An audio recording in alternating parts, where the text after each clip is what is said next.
नमस्कार मेरे प्यारे भाई और बहनों, श्री राधे राधे। ये वीडियो गीता के प्रथम अध्याय के उस पढ़ने का, दूसरे को सुनाने का, दूसरे से सुनने का हमें क्या लाभ मिलता है, इसका महत्व। ये तो सब जानते ही हैं कि गीता के अध्ययन से हमें श्री कृष्ण भगवान की कृपा मिलती है, जो जगत गुरु हैं।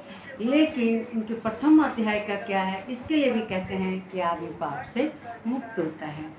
इसके लिए मैं आपको एक वीडियो बनाकर पेश करती हूँ, इसे ध्यान से देखिएगा और इस पर विशेष ध्यान दीजिएगा कि हम गीता पढ़ते हैं, इसका हम लोगों का क्या लाभ है। श्रीमद् भगवद गीता के पहले अध्याय का महत्व। श्री पार्वती जी ने कहा, भगवान आप सब तत्वों के ज्ञाता हैं, आपकी मुझ पर कृपा है और श्री विष्णु भगवान संबंधी नाना प्रकार के धर्म सुनने को मिलते हैं, जो कि समस्त लोक का उद्धार करने वाले हैं। देवेश, आज मैं गीता का महत्व में सुनना चाहती हूँ आपके मुखामुख से, जिसका श्रवण करने से श्री हरि में भक्ति बढ़ती है, मतलब श्री कृष्ण भगवान में हम लोगों की भक्ति बढ़ती है।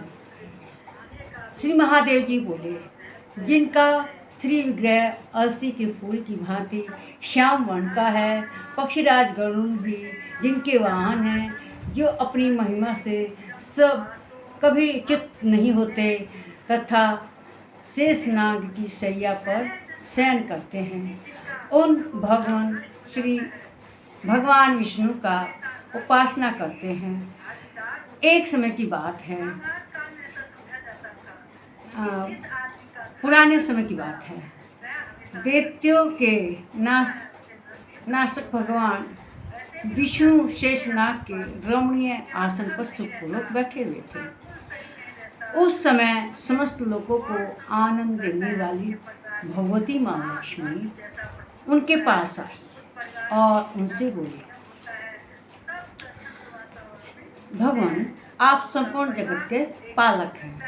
ये तो आप जानते ही हैं कि हम लोगों के पालनहार कौन है, श्री भगवान विष्णु हैं। उनके पालन से ही दुनिया कहना चलती है, यही पूरी दुनिया का भरण पोषण करते हैं इस जगत का, तो वे पालनहार हैं। तो उनसे तब लक्ष्मी जी उनसे पूछती हैं कि ये बताइए भगवान कि जो ये गीता है, इसके अध्ययन से हम लोगों को क्या लाभ मिलता है, इसे पढ़ने से, पढ़ाने से, सुनने से। तो श्री भगवान बोले, सुमुखी, मैं नींद में नहीं लेता, अपितु तत्व का अनुसरण करने वाली अंतर्दृष्टि के द्वारा अपने ही परमेश्वर तेज का साक्षात कर रहा हूँ। यह वही तेज है जिसका योगी पुरुष कुशाग्र बुद्धि के द्वारा अपने अंतःकरण में दर्शन करते हैं तथा जिसे मीमांसक विद्वान वेदों का सार तत्व निश्चित करते हैं। वह महेश्वर तेज एक अजर प्रकाश स्वरूप आत्मरूप, रोग शोक से रहित, अखंड और आनंद का पुंज है तथा द्वैत रहित है। इस जगत का जीवन उन्हीं के अधीन है, मैं उसी का अनुभव कर रहा हूँ। देवश्री, यही कारण है कि मैं तुम्हें हमेशा नींद में सोता हुआ प्रतीत होता हूँ।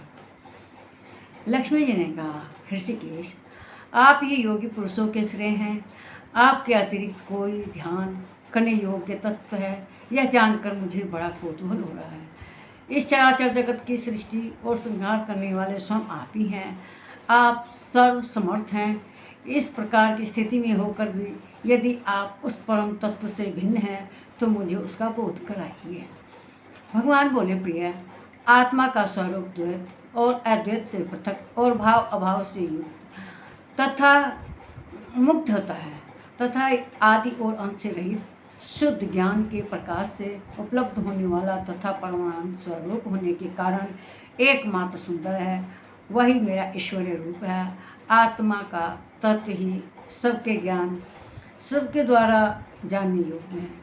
गीता शास्त्र में इसका प्रतिपादन हुआ है। अमित तेजस्वी भगवान विष्णु के ये वचन सुनकर लक्ष्मी देवी ने शंका प्रस्तुत करते हुए कहा, भगवान यदि आपका स्वरूप स्वयं परमानंदमय और मन वाणी की पहुँच के बाहर है तो गीता कैसे उसका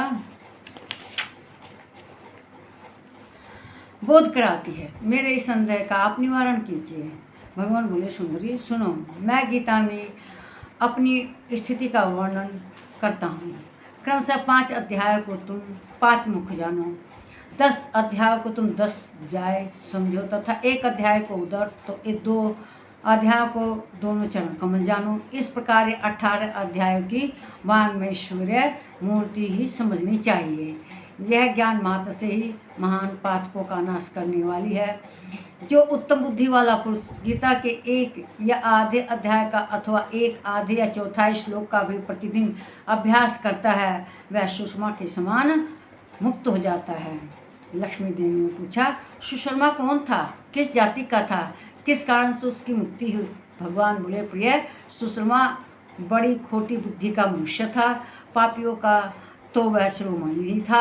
उसका जन्म वैदिक काल से शून्य एवं क्रूरतापूर्ण कर्म करने वाला ब्राह्मण के कुल में जन्म हुआ। वह ध्यान करता था, न जप करता था, न ध्यान करता था, न होम करता था, न अतिथियों का सत्कार करता। वह लंपट होने के कारण सदा विश्व में स्वयं के सेवन में ही आसक्त रहता था। हल जोतता तो पत्ते बेचकर जीविका चलाता था। उसे मदिरा पीने का व्यसन था तथा मांस भी खाया करता था। इस प्रकार उसने अपने जीवन का दीर्घकाल व्यतीत किया। एक दिन मूढ़ बुद्धि सुशर्मा पत्ते लाने के लिए किसी ऋषि की वाटिका में घूम रहा था। उसी बीच काल रूपधारी काले सांप ने उसे डस लिया। सुशर्मा की मृत्यु हो गई। तदंतर वह अनेक नरकों में जहाँ बहुत यातनाएं भोग कर मृत्युलोक में फिर से लौट आया और वहाँ बोझ ढोने वाला बैल हुआ। उस समय किसी पंगु ने अपने जीवन को आराम से व्यतीत करने के लिए उसे खरीद लिया। बैल ने अपनी पीठ भर पंगु का भार ढोया। बड़े कष्ट से 7-8 वर्ष बिताए। एक दिन पंगु ने किसी ऊंचे स्थान पर बहुत देर तक बड़ी तेजी के साथ उस बैल को घुमाया। इससे वह थक कर बड़े वेग से पृथ्वी पर गिरा और मूर्छित होकर गिर गया। उस समय महाकोतूहल आकृष्ट होकर बहुत से लोग एकत्रित हो गए। उस जन समुदाय में से किसी पुण्य आत्मा व्यक्ति ने उस बैल का कल्याण करने के लिए उसे अपना पुण्य दान किया। तत्पश्चात कुछ दूसरे लोगों ने भी अपने अपने पुण्यों को याद करके उसे वह दान दिया। उस भीड़ में एक वेश्या भी खड़ी थी। उसे अपने पुण्य का पता नहीं था तो भी उसने लोगों के देखा देखी उस बैल के लिए कुछ त्याग किया। तदंतर यमराज के दूत उस मरे हुए प्राणी को पहले की यमपुरी में ले गए। वहाँ उस यह विचार कर कि यह वैश्या के दिए हुए पुण्य से पुण्यवान हो गया है, उसे छोड़ दिया गया। फिर वह भूलोक के कर्म में आकर उत्तम कुल और शीलवाल ब्राह्मण के घर में उत्पन्न हुआ। उस समय भी उसने अपने पूर्व जन्म की बातों का स्मरण बना रहा। बहुत दिनों के बाद अपने अज्ञान को दूर करने वाले कल्याण तत्व का जिज्ञासु होकर वह उस वैश्या के पास गया और उसके दान की बात बतलाने लगा।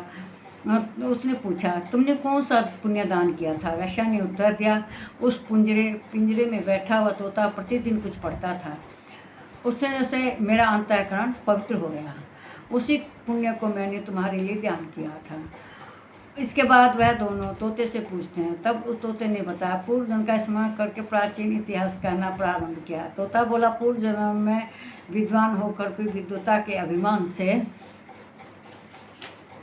मोहित रहता था। मेरा राग द्वेष इतना बढ़ गया था कि मैं गुणवान विद्वानों के प्रति भी ईर्ष्या भाव रखता था। फिर समयानुसार मेरी मृत्यु हो गई और मैं अनेक पुण्य घृणित लोकों में भटकता हुआ इसके बाद इस लोक में आया। सतगुरु की अत्यंत निंदा करने के कारण तोते के कुल में मेरा जन्म हुआ। पापी होने के कारण छोटी अवस्था में ही मेरा माता पिता से वियोग गया। एक दिन मैं ग्रीष्म ऋतु में तपे हुए मार्ग पर पड़ा था। वहाँ से कुछ श्रेष्ठ मुनि मुझे उठाकर ले गए। महात्माओं के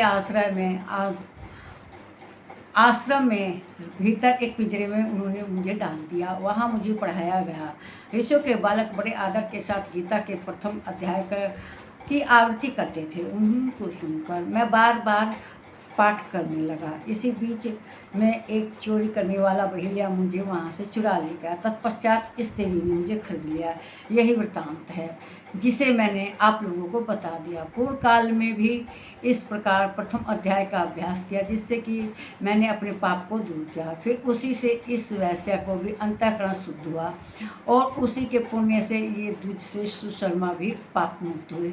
इस प्रकार परस्पर वार्तालाप और गीता के प्रथम अध्याय के महात्म्यों की प्रशंसा करके वे तीनों निरंतर अपने अपने घर पर चले गए।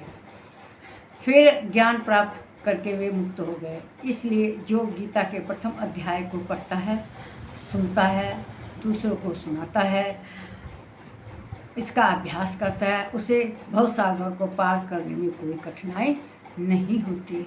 इसलिए भक्तों, इस भवसागर को पार करने के लिए जो जीवन है हमारा, इसको अच्छी तरह व्यतीत करने के लिए हमें भगवत गीता का पाठ करना चाहिए और प्रथम अध्याय का तो अवश्य करना चाहिए। मेरे ख्याल से यह गीता महात्म्य का पाठ आपको अच्छा लगा होगा और इसको आप शेयर करें, सब्सक्राइब करें, इस पर कमेंट करें और इस गीता के महत्व को आप चारों ओर फैलाएं। जो भी इसके महत्व को समझता है वे मेरी वीडियो को ज़रूर चारों ओर शेयर करेंगे, इसका प्रचार करेंगे, गीता के प्रथम अध्याय के महत्व का, और सब लोगों को इसकी जानकारी देंगे।